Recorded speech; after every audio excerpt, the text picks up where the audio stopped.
In this video, I'll show you 20 of the most essential and useful accessories if you play or plan to buy the PlayStation VR2 headset for PS5. The first 10 are what I bought right away together with the headset, and actually use every day. The next 10 are additional items that I recommend after personal experience and testing with friends.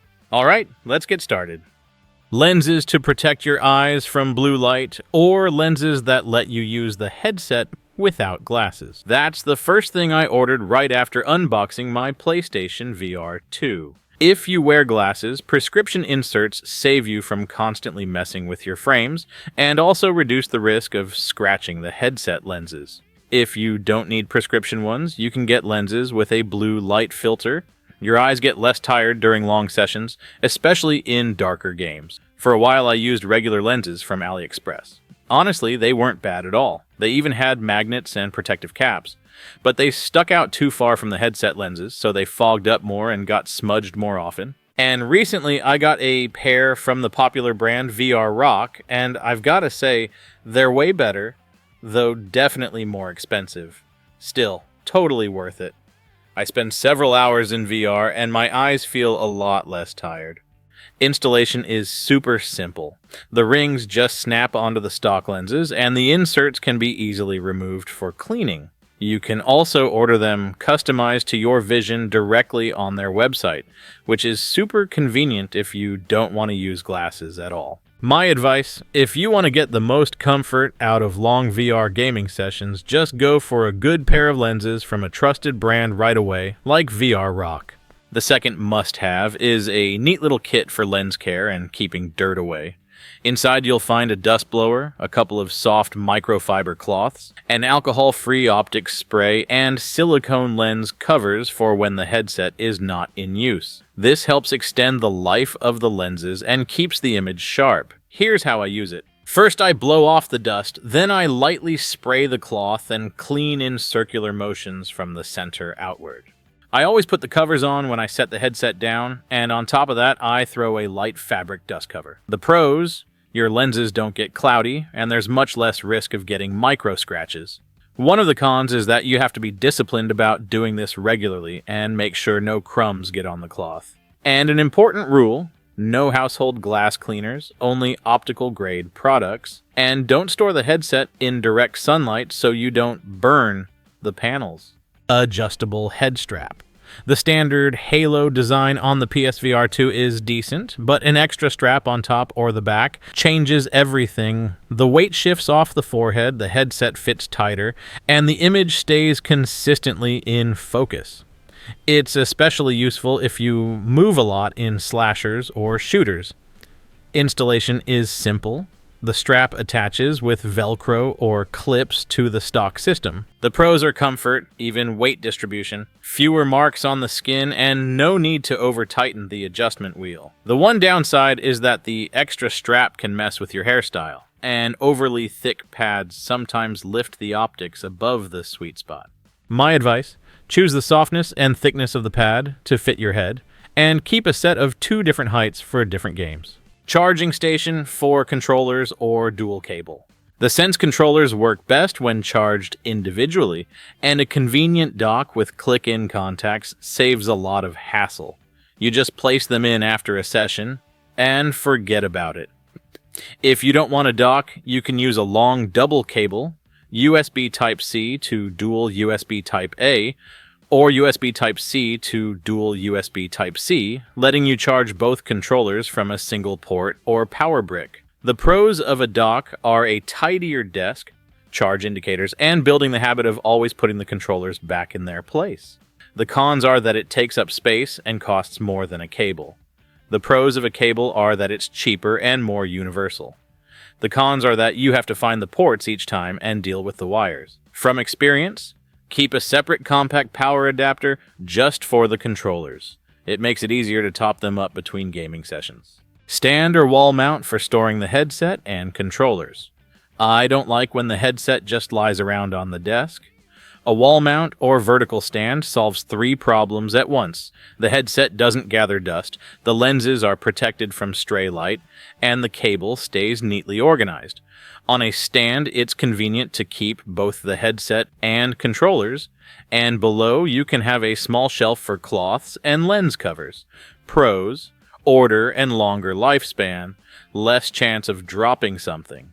Cons: there are many types of stands, so it's important to choose a stable one, and wall mounts require careful drilling. Tip: get a holder with soft padding and cable drainage to avoid bending the wire near the base. Extension cable, no longer than 2 meters. The PSVR2 connects with a single long USB-C cable, but sometimes you want a bit more freedom. A short, high-quality extension cable up to 2 meters helps you move farther from the console without wearing out the stock cord. The cable class is important. It must handle high data speed and power reliably. Otherwise, you'll get disconnects or visual artifacts. The pros are more flexibility in room setup and easier movement. The cons are possible compatibility issues, especially with cheap extensions. Sometimes a quality coupler is needed. My advice: test it first during a short session and keep the extension detachable. If something goes wrong, you can quickly return to the original length.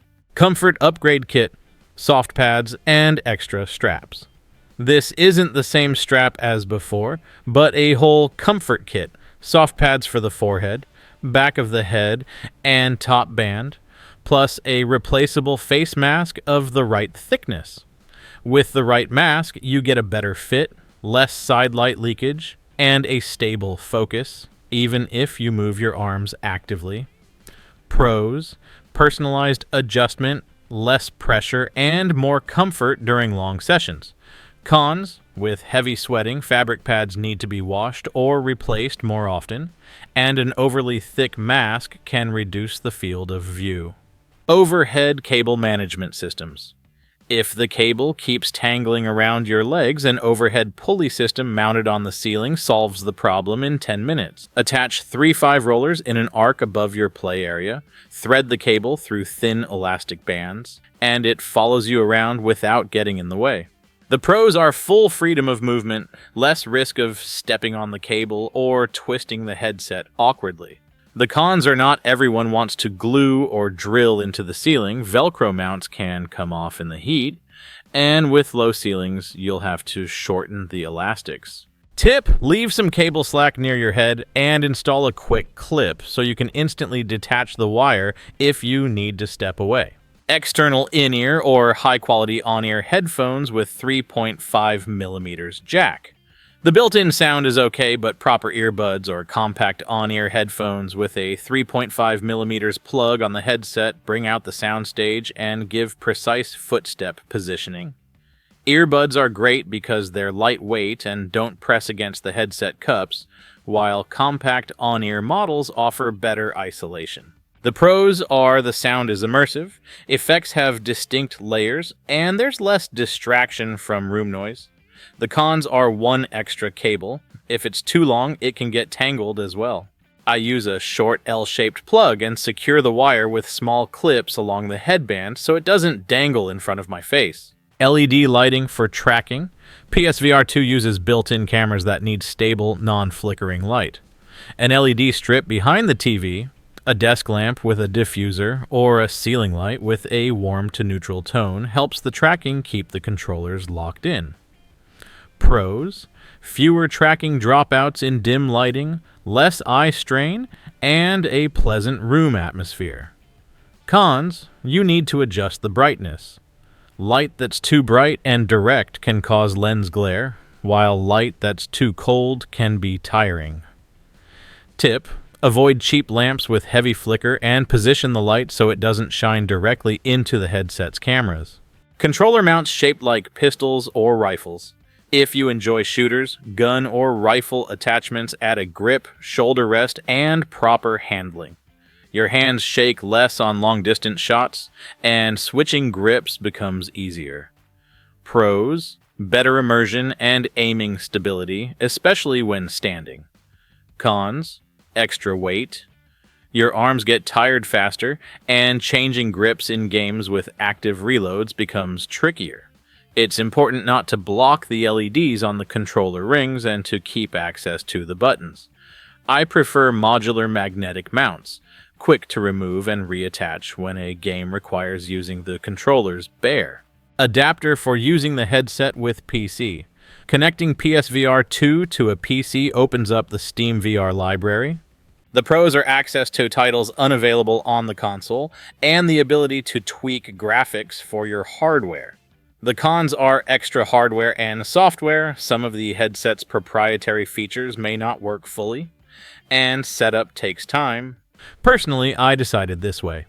I play exclusives and out-of-the-box titles on the console, and big VR hits and simulators on the PC where I want more flexibility. Ventilation enhancement modules. Small fan inserts in the face mask or thin nose air channels keep the air inside fresh and reduce fogging. The pros are access to titles unavailable on the console and the ability to tweak graphics for your hardware.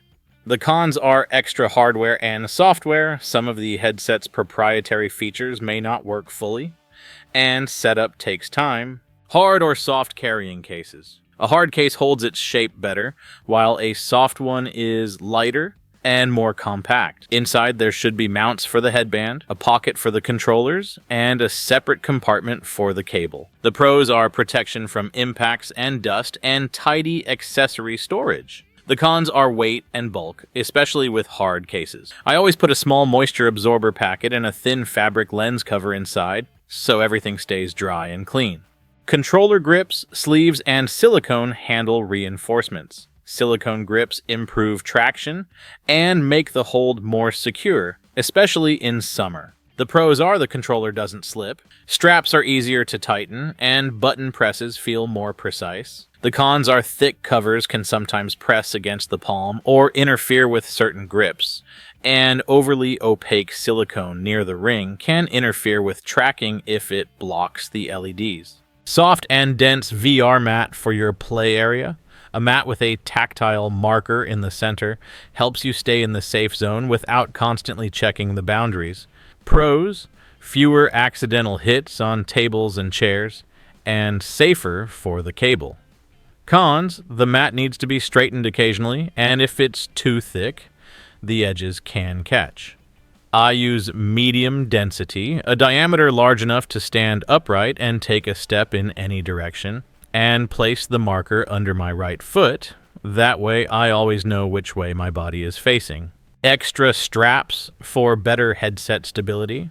Sometimes the standard top strap isn't enough. The forehead back of the head connection works better with an additional thin strap that runs across the crown or secures the lower part. Pros: the headset stops tilting forward, and the image stays more stable during quick turns. Cons: extra adjustments and the risk of over-tightening. Simple tips: set the strap length while sitting in front of a mirror. Make sure the pressure isn't concentrated in one spot, and keep spare Velcro straps. They wear out faster than you'd think. Stickers and skins for the headset. Customization isn't just about style. Matte skins reduce minor scratches on the shell, hide scuffs, and minimize glare from lights. Pros: a nice look and a small layer of protection. Cons: you need to apply them carefully to avoid bubbles, and cheap films may leave a thin layer of glue when removed. I apply them wet, spray a drop of soapy water, push out the air with a soft squeegee and let it dry. Works stress-free and without redoing. Proper cable clip for the headset. The clip secures the cable coming out of the headset so that it runs backward and downward instead of pulling on your face. Pros: less cable tugging, and a neater fit. Cons: if you choose a hard plastic clip, it can rub against the shell. Go for soft silicone instead. SSD with 1 or 2 terabytes to store all your games. The last item isn't exactly a VR accessory, but it directly affects your experience. Large VR projects quickly eat up free space, and regular games still need room too. A compatible NVMe SSD with a heatsink solves this problem for a long time. Pros, you can install everything you want without constantly deleting games for new ones. Cons, it's an investment and requires careful installation. If you buy everything at once, your wallet will say no. So here's the simple logic. The base setup I consider essential from day one. Lens inserts or blue light filter, optics care kit, adjustable head strap, convenient controller charger, proper stand, and stable tracking light. That covers comfort, organization, and a clean image. The next layer: extension cable, overhead system, headphones, and comfort kit. I added these during the first month and immediately felt I could play longer and without irritation. For cherry-on-top accessories, I recommend gun mounts, fan inserts, a carrying case, and grips. They enhance specific genres and play styles. The cable clip and skins are small things, but they bring joy every day, while an extra SSD simply eliminates routine. As a result, the headset doesn't annoy, tracking stays stable, sound is immersive, and you actually want to play more often. That's exactly what VR is all about. Less hassle, more fun.